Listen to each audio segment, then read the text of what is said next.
All right, so we're gonna hit the Wayback Machine here. You remember like 44 years ago, the early 80s, when you could buy a lawnmower, chainsaw, weed eater, and it would last you like 20 years? But as the years gone by, every single manufacturer would come up with some new design that inevitably made it worse. Until finally, everything we buy today is pretty much throwaway. Then you're gonna wanna buy a Mantis tiller because they are made exactly the same as they were 44 years ago. You can put parts from a brand new one on one from 40 years ago, or vice versa.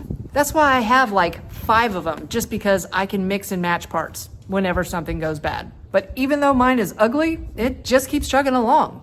It sat for 2 years since I made that last video, and even with sludge in the tank, all I had to do was change out the fuel filter. You're not gonna find another machine on this planet that was made like it was in 1980 with that kind of quality. Now, I saw probably 100 of these Mantis tillers in the last 12 years at my repair shop, and I can tell you right now, other than the handful, maybe 5 or so that were burned up from customers just putting straight gas in them and running the dickens out of them, every single one was in there because of neglect and was always repairable. I don't know what they make the piston and cylinder out of, but it just seems like a better metal. You never saw scoring. The carburetor was made really well where anything could get through it. It never clogged up, even after it sat for a long time. The rewind assembly never messed up. I mean, you're gonna break a pull rope from using it so much before you ever mess up the pulley and spring. So being honest, my favorite machine to work on, period, because I know it's gonna run every single time, has always been the Mantis tiller. Now, the one I'm talking about is the 2-stroke. They have since, in I think in the last 20 years, started putting Honda GT25 4-stroke engines on them where you don't have to mix the gas and oil.